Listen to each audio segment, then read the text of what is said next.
इधर में सुखदेव जी महाराज ने समझाया कि हे राजा, आज सुदामा जी ऐसे अपना जीवन यापन कर रहे हैं। दो चाहिए दो। तभी तो कहते हैं दुनिया में गरीबों का कोई सम्मान नहीं करता है। दो चाहिए। अमीर के कांटों लगे तो पूछे लोग हजार, अमीर के कांटों लगे तो पूछे लोग हजार, और गरीब को पैर टूटो तो कोई न पूछे बाद में पकड़ा दी जाएगी जा रहा। और श्रीमान गोपाल सिंह जी बघेल सेलमैन जी, ये 500 रुपए तो मुझे दे रहे हैं और 500 रुपए सुदामा जी के लिए आए हैं। तो मैं कैसे जाऊं? वो पूछेगा क्या लाया है तो मैं क्या दूंगा? वो राजा है ना, इसलिए हे देवी विपत परे परे मित्र घर कबो मत जाइयो। दुख के समय को अपने ही घर में काट लेना चाहिए, कभी किसी के यहाँ नहीं जाना चाहिए। इसलिए हे देवी मैं कैसे जाऊं? कहा नहीं स्वामी, आप हमारे लिए जाइए और आप मिलकर के एक बार आइए तो सही। जब पत्नी बार बार कहने लगी है, जिद करने लगी है, तो सुदामा जी ने कहा कि क्या मैं अपने मित्र के यहाँ खाली हाथ जाऊंगा? अरे कुछ तो दे दो। तो आज लाचार सुशीला जाती है, घर घर जाती है, तो एक गरीब सहेली थी जिसका नाम था सरला। उसने कहा बहन ले, मेरे यहाँ पीले से चावल पड़े हुए, बहुत पुराने बहुत दिनों के पड़े हुए, तो उनको ले जा। तो टूटे फूटे से पीले से चावल थे, उनको सुशीला लेकर के आई है। कोई बर्तन भी नहीं था जिसमें रख दे, क्योंकि सारे बर्तन टूटे फूटे थे और झोपड़ी भी टूटी फूटी है, यानी कि और बदन पर एक साड़ी थी और गुप्तदान 51 रुपए आए हुए हैं। भगवान से शांति बना करके रखे, शांति बना करके रखे। और भैया जी आप 2-4 भैया जी जाते रहे, जो माताएं बहनें चावल तंदुल लेकर के आई हैं उनसे लेते रहे, ताकि माताओं को थोड़ा कष्ट ना होना पड़े, खड़े करके यहाँ आना पड़े।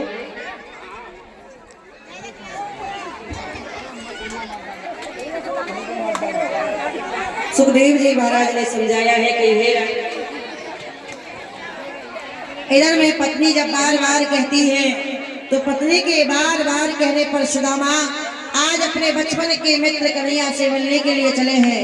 बदन पर एक साड़ी थी, उस साड़ी में से थोड़ा सा कपड़ा फाड़ा और उसी में वो तंदुल यानी चावल बांध करके एक पोटली सी बनाई और सुदामा जी को दे दी है। आज वही तंदुल की पोटली बगल में दबा करके सुदामा जी अपने बचपन के सखा भगवान कन्हैया से मिलने के लिए जा रहे हैं और बचपन के मित्र कन्हैया से मिलने के लिए जाते हैं। जय श्री कृष्णा, जय श्री कृष्णा। इधर में सुशीला भी हाथ जोड़ करके भजन में बैठ गई। हे कन्हैया, मेरे पति आपसे मिलने के लिए आ रहे हैं, कृपया करके मेरे पति को हिम्मत देना, हौसला देना, ताकि वो आप तक पहुंच सके। तो सुशीला भी भजन कर रही है।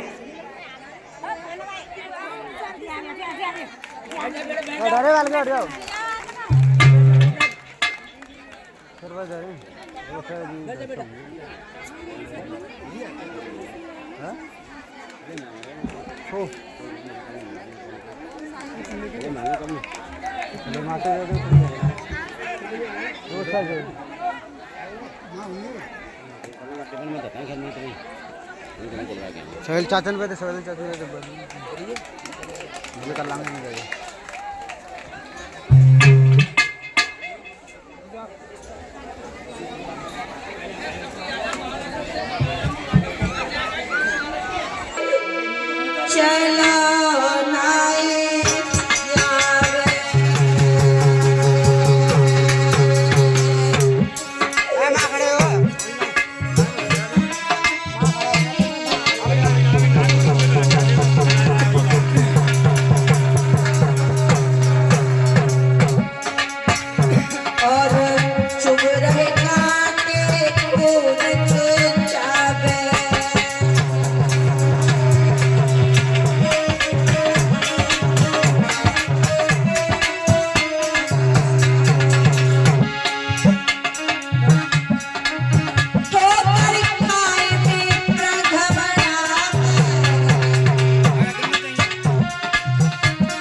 भगवान कन्हैया की याद सता रही है और आज सुदामा जी चले जा रहे हैं, चलते जा रहे हैं। पानी की माई फटी पिपरत के तंगे कोई न खाए। पानी की माई फटी पिपरत के तंगे कोई न खाए। चलते चलते आज सुदामा एक महान बन गया है।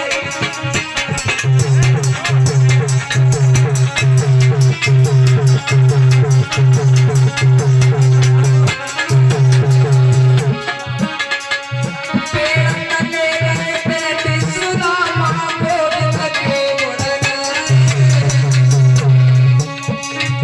पेड़ तले गए बेटे सुदामा गोविंद के गुण गाए। और अब गाओ छोड़ कन्हैया तेरे गाने आए।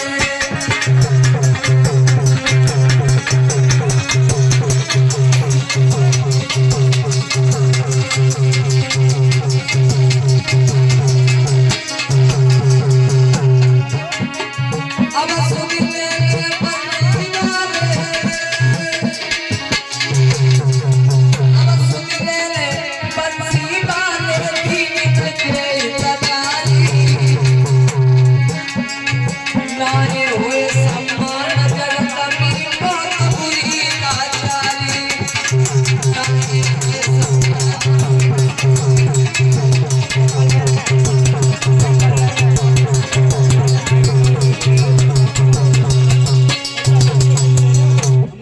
बोले कन्हैया लाल की जय।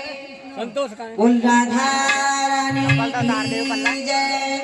जय जय श्री राधे श्याम। चलते चलते सुदामा जी गोमती नदी के किनारे आए हैं। आवाज लगाई है केवट को, तो स्वयं कृष्ण ही केवट का रूप धारण करके आ गए हैं। नाव को किनारे लेकर के आए हैं। नाव ने सुदामा को बिठाया, नदी पार करवाई, तुराई मांगी तो सुदामा ने कहा हमारे पास में कुछ नहीं है। कहा जो कुछ है वही दे दीजिए। कहा एक गरीबी है, गरीबी के साथ गरीबी के अलावा मेरे पास में कुछ नहीं है। कहा ठीक है हम गरीबी को ही ले लेंगे।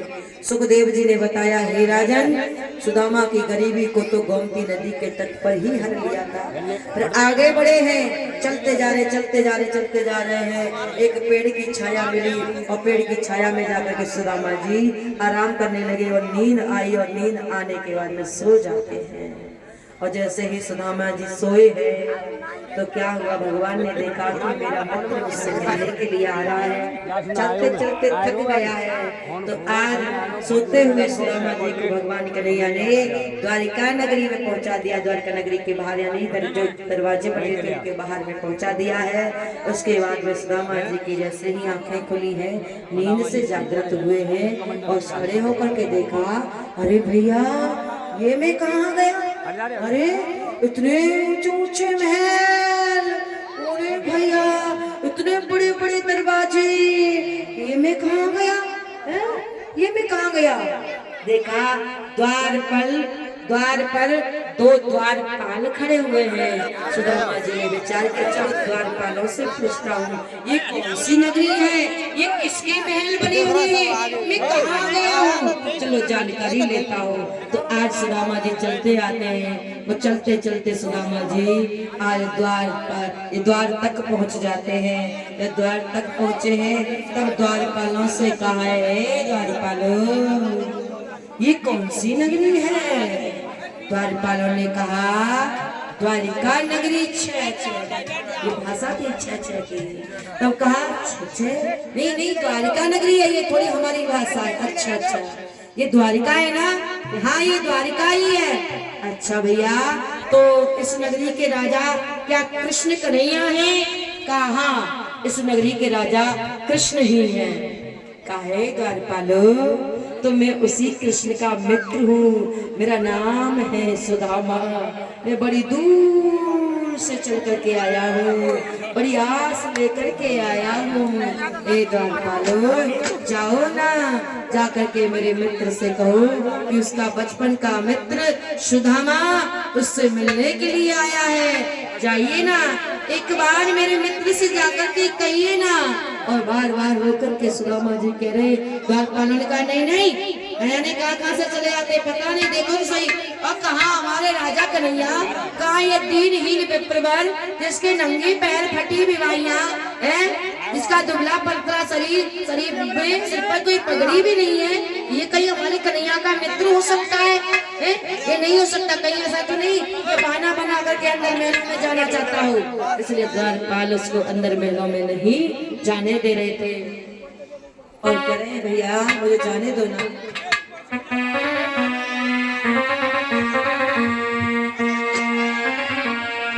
सुरेश बघेल जी जो कि मक्कई वाले 100 रुपए भंडारे के लिए देते हैं, भगवान से शांति बना करके रखे।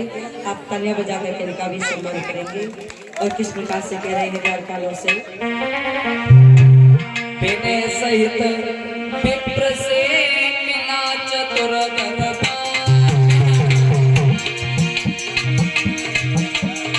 मोहन से कहने लगा है दीनबंधु भगवान।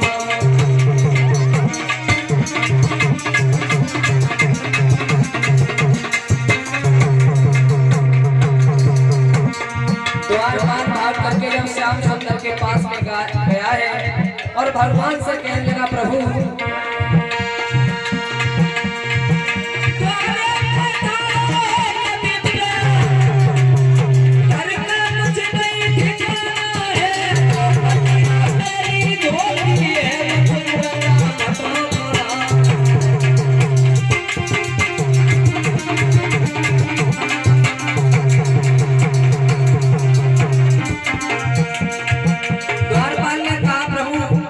दरवाजे पर एक ब्राह्मण खड़ा है, वो आपको अपना मित्र बता रहा है। और जैसे ही द्वारपाल ने भगवान को सुदामा का नाम बताया है तो भगवान को इतनी भी फुर्सत नहीं मिली कि खड़ा होने पहले भागे भगवान।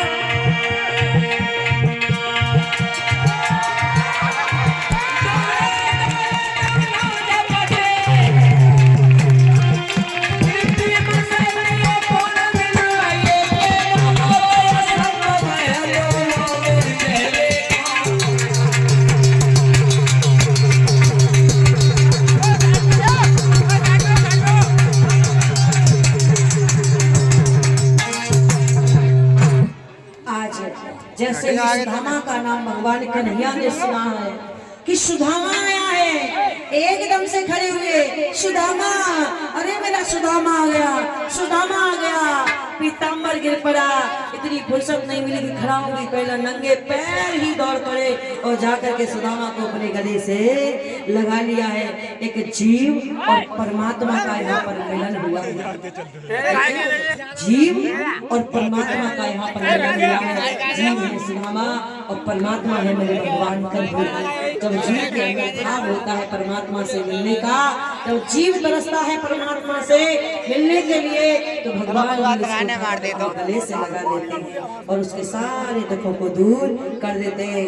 आज सुदामा को गले से लगाया, द्वारपाल देखते रह गए, अरे ये क्या, ये तो हमारे प्रभु ने इसको तो अपने गले से लगा लिया है। और कहाँ देखो हम इसको अंदर नहीं जाने दे रहे थे, लगता है ये भगवान का खास मित्र है। आज भगवान सुदामा जी को अंदर महलों में ले गए। आओ सुदामा, आओ, अंदर महलों में ले जाते। आइए ना सुदामा, आइए और बैठिए इस सिंहासन पर बैठिए ना सुदामा। सुदामा ने देखा ऐसे ऐसे सिंहासन, तो आज सुदामा जी उन आसनों पर बैठते हैं।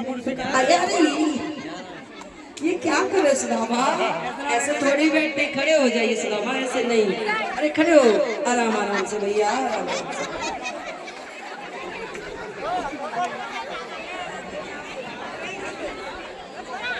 भैया ढंग से बैठ रहे, ढंग से। और सुदामा जी को फिर बिठा रहे, फिर सुदामा जी इधर से उधर बैठने लग जाते हैं। भैया ऐसे नहीं, अरे भैया ढंग से बैठिए, सुदामा जी कई दिनों के भूखे थे, चलते चलते आ रहे थे ना, ऐसे हाल बेहाल सा हो रहा था। भैया कन्हैया माफ करना भैया, थोड़ी सी भूल हो गई तो क्या हुआ? का कोई बात नहीं भैया सुदामा, आप आराम से बैठिए। और पकड़ करके कन्हैया ने शांति पूर्वक सुदामा को आसन पर बिठाया है। उसके बाद में भगवान कन्हैया ने रुक्मणी से इशारा किया, जाओ जल लेकर के आओ, परात लेकर के आओ। आज रुक्मणी परात लेकर के आती है, जल लेकर के आती है कमंडल में। संजय भैया देखो फोटो लाओ। आज देखा है सुदामा जी के पैरों को, देखा घायल हो गए थे सुदामा जी के पैर, कांटे चुभे हुए थे, रक्त निकल रहा था। तो सुदामा की दशा को देखकर कन्हैया की आंखों में आंसू आ गए कि कहाँ मेरे राजा और कहाँ मेरा मित्र इतना गरीब है, किस बात की मित्रता जो मैं अपने सुदामा के अपने मित्र के दुखों को दूर भी नहीं कर सकता हूँ। मेरा मित्र गरीब हो करके भी मुझसे मिलने के लिए यहाँ तक आ गया और मैं उसके घर भी नहीं जा सका। किस बात की ये मित्रता, किस बात की ये शान सौगत? तो आज अपनी शान सौगत को देख करके रोए, मित्र की हालत को देख करके रोए। कन्हैया इतना रोए, इतना रोए, देख सुदामा की दीन दशा, करुणा करके करुणा निधि रोए। पानी परात को हाथ छुओ नहीं, मेरन के जल सो पग धोए। आंसू की धारा से पैर धो दिया कन्हैया ने, पैर को उठाए, कांटा चुभा हुआ था जबकि निकल नहीं रहा था, बार बार निकाले निकल नहीं रहा है। तो देखा है तो अपने दांतों से भगवान कन्हैया ने सुदामा जी के कांटे को निकाला है। सुदामा जी एकदम से उठ जाते, आ सुदामा, आ कन्हैया, आराम से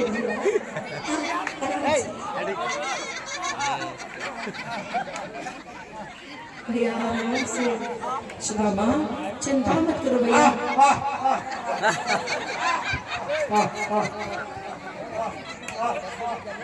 सुदामा, अरे नहीं सुदामा कैसे नहीं?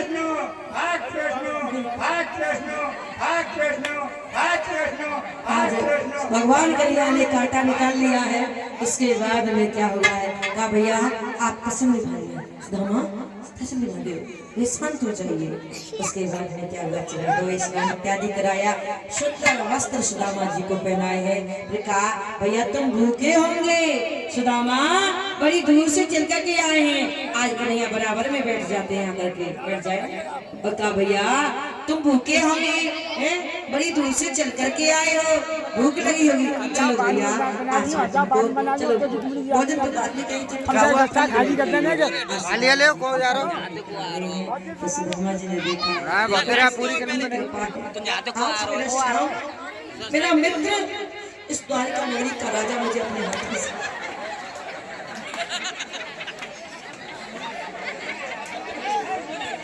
फल के लग रहा है। देख लिया सुदामा जी ने,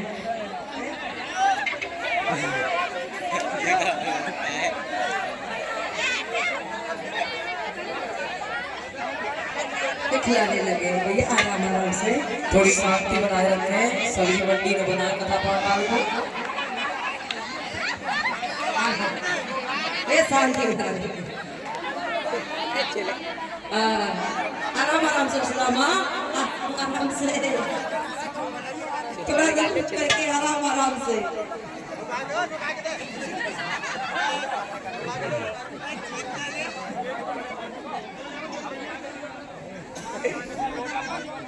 उसके बाद में क्या होता है?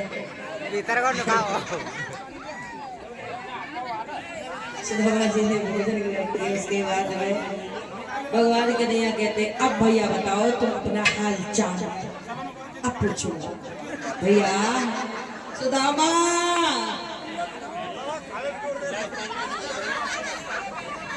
तेरे आज घट्टा पेट भर ले सुदामा। ओ भैया मैंने सुना है सुदामा तेरी शादी है गई है? अच्छा तो मेरी भाभी कैसी है? ठीक है भैया। अच्छी है ना? हाँ भैया। सेवा पानी तो करती होंगी? हाँ भैया। अच्छा, तो भैया तो तेरे नन्हे मुन्ने बच्चा भी होंगे भैया? हाँ भैया, ये बैठे था भैया।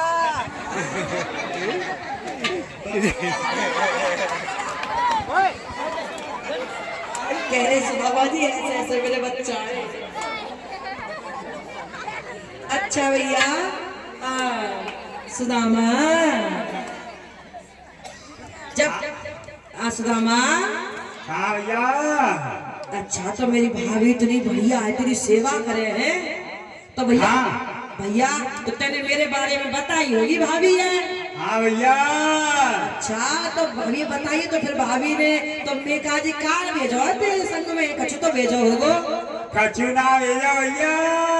ऐसे ना ऐसा तो है ही ना सके, जब भाभी इतनी बढ़िया है तो मैं कहा जी कछु ना भेजे, कछु तो भेजो होगो भैया? कछु ना भेजो भैया। कछु ना भेजो? हाँ भैया। अच्छा जी बता तो जी, तेरे बगल में कहाँ है? जिद बुका के रखो तेरे जी बगल में कहाँ है? फोड़ा भैया।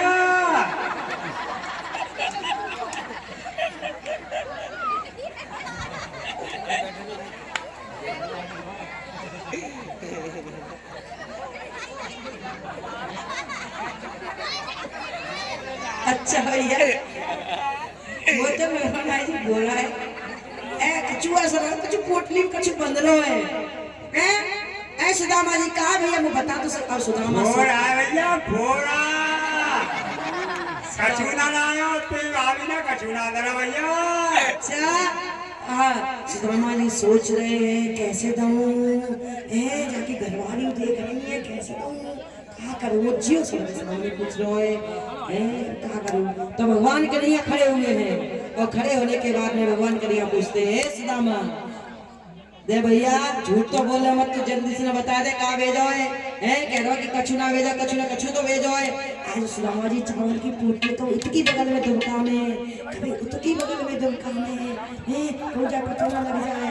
कन्हैया ने देखा हाँ फिर छुपाने की आदत नहीं जा रही है, तो भगवान कन्हैया ने एकदम से चावल की पोटली बगल से खींच ली, छीन ली है। सुदामा करे भैया कभी कछु ना है, ओ कन्हैया करे भैया, ओ भैया जब कछु ना है। भगवान कन्हैया ने प्रेम के साथ में पोटली को खोला है, खोल करके देखने लगे कि आखिर ऐसे इस पोटली में क्या है जो मेरा सुदामा इतनी दूर से मेरे लिए संभाल करके लाया है। कुछ ना कुछ तो जरूर होगा। और जैसे खोल करके देखने लगे हैं, आज क्या देखा है? अरे तंदुल, मेरी भाभी को कैसे पता कि मुझे तंदूर अति प्रिय है? मेरी भाभी को कैसे पता? वास्तव में भाभी मेरी बहुत अच्छी, जो मेरे मन की भी जानती है?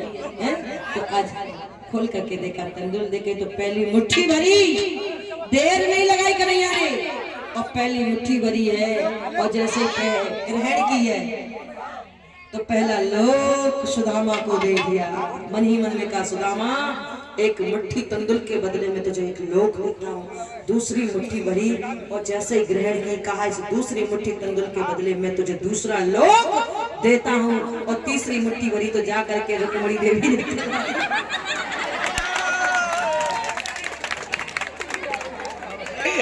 रुक्मणी देवी ने कलाई पकड़ ली। काय मैया काय को हंस रही है, मॉडल जमाना चल रहा है, देख लो रुक्मणी देवी पैंट शर्ट कर रही है और कटिंग करावे लग गई। और तुम सब देख के सो घूंघट मार लो रुक्मणी ने। आज होता है क्या, रुक्मणी देवी ने वो चावल की बोतलें छीन ली और छीन करके आज ले जाती हैं, और जो बाकी की पत्नियां थी उनको बांट करके दे देती है। कृष्ण से कहती है स्वामी तीनों ही लोग दे डालोगे तो हमारा आप कहाँ रहेंगे? स्वयं तीनों लोगों के राजा से एक भिखारी बन रहे हो, एक भिखारी को तीनों लोगों का राजा बना रहे हो। तब कृष्ण कहते हैं देवी जब सुदामा मेरे जैसा हो जाएगा, मैं सुदामा के जैसा हो जाएगा, तभी तो मित्रता बराबर की मानी जाएगी। भूल गई तुम उसने मेरे लिए क्या क्या नहीं किया है, तो मेरा भी फर्ज बनता है, मेरे द्वार पर आया है तो मैं भी अपना सब कुछ उसको नहीं। और फिर कहने लगी सबके सामने, अरे कच्चे चावल हैं, ज्यादा खाओगे तो पेट में दर्द करेंगे, हैं? और छीन करके ले गई है। उसके बाद में सब मिल बांट करके खाते कि मेरे प्रभु ऐसे भक्ति का प्रसाद अपने प्रेम के साथ में खा रहे कि लोग पर लोग दे रहे, तो हम क्यों ऐसे भक्ति प्रसाद से वंचित रह जाएं। इसलिए सब आपस में पाते हैं कि भैया हमको भी दो, हमको दो, सब आपस में रुक्मणी यानी कि सबको देती है। जैसे अब उसके बाद में क्या होता है, कुछ दिन तक सुदामा जी नहीं रहे। कुछ दिनों बाद सुदामा जी जब जाने लगे हैं तो कहा एक सुदामा जी ने खड़े होकर के, भैया सुदामा, भैया कन्हैया। सुदामा जी ने कहा भैया कन्हैया। कन्हैया ने कहा हाँ भैया। भैया देखा बहुत दिन रह गए। ए कन्हैया, भैया हम जा रहे हैं। तो भैया हम जा रहे हैं। कन्हैया ने कहा ठीक है भैया, तो जाओ। ठीक है भैया, तो चले जाए भैया। पूछो भैया चले जाओ ना, कहा भैया तो बिल्कुल चले जाए, बिल्कुल चले जाओ भैया, बिल्कुल ना रुके आप भैया। ना रुके भैया। अच्छा तो जाए भैया, ठीक है तेरी जैसी इच्छा भैया। अच्छा भैया, ठीक है तो भैया जाए रहे हैं। ठीक है भैया। अब सुदामा जी चले और सोचते जा रहे, जान तो कुछ नहीं गए, हम तो जैसे आए वैसे ही जा रहे। फिर लौट के आए, भैया भैया कन्हैया, ए भैया हम वास्तव में चले जाओ। भैया चले जाए कन्हैया। कि हाँ हाँ भैया क्यों नहीं, आप जाओ। ठीक है भैया। ठीक है भैया। आज सुदामा जी चले हैं। भगवान कन्हैया ने कहा है कि हे विश्वकर्मा जी, जैसे मेरे महल बने हुए वैसे जाकर के सुदामा जी के महलों को बना दीजिए। सुदामा जी के महलों को बनाने के लिए गए हैं विश्वकर्मा जी। सुशीला से कहा मैं महल बनाना चाहता हूँ। सुशीला ने कहा मैं अकेली गरीब नहीं हूँ, ये पड़ोसी भी कृष्ण को मानते, ये भी गरीब है, पहले इनके महलों को बनाइए, बाकी बाद में मेरा बनाइए। तो विश्वकर्मा जी ने ऐसा ही किया, पहले उनके महल बनाए, उसके बाद में सबसे सुंदर दिव्य आलीशान कृष्ण के महलों जैसा सुदामा जी का महल बना करके तैयार कर दिया। स्वयं रुक्मणी देवी आई और सुशीला को यौवन अवस्था देती है, इतनी सुंदर बना करके चली गई, एक रानी की तरह सुशीला लग रही है। बच्चों को भी इतना सुंदर बना जाती है, हीरे मोतियों के बच्चों ने मालाएं पहन रखी है। आज सुशीला में राज कर रही है। जैसे ही सुदामा जी पहुंचे, देखा है कि यहाँ तो मेरी झोपड़ी थी, लगता है पीछे से कोई राजा आ गया है और जिसने यहाँ झोपड़ी हटा करके महल बना दिया है। पूछते भैया यहाँ एक मेरी ब्राह्मणी थी जिसका नाम था सुशीला, क्या तुमने उनको देखा है? सुशीला ने जैसे आवाज सुनी, सुशीला महलों से बाहर निकल के क्या आइए, कहा स्वामी आप? अरे स्वामी आइए आइए, कौन हो देवी? कहा मैं आपकी सुशीला हूँ। सुशीला तुम? ये क्या किया सुशीला तुमने? मेरे जाने के बाद में कैसे हुआ? कहा स्वामी घबराइए मत, घबराइए मत, गुस्सा मत होइए, ये सब देवर जी की ही देन है। देवर जी? हाँ, जो कृष्ण है ना मेरे देवर जी, ये सब उसी की देन है। आज उन्हीं की देन से देखो हमारे पास में सब कुछ है। आइए स्वामी आप भी महलों में आइए। कहा नहीं नहीं, मुझे मेरा कन्हैया झोपड़ी में मिला था, इसलिए मैं महलों में नहीं आऊंगा। जाने लगे तू ही महलों में रह, मैं तो झोपड़ी में रहूंगा।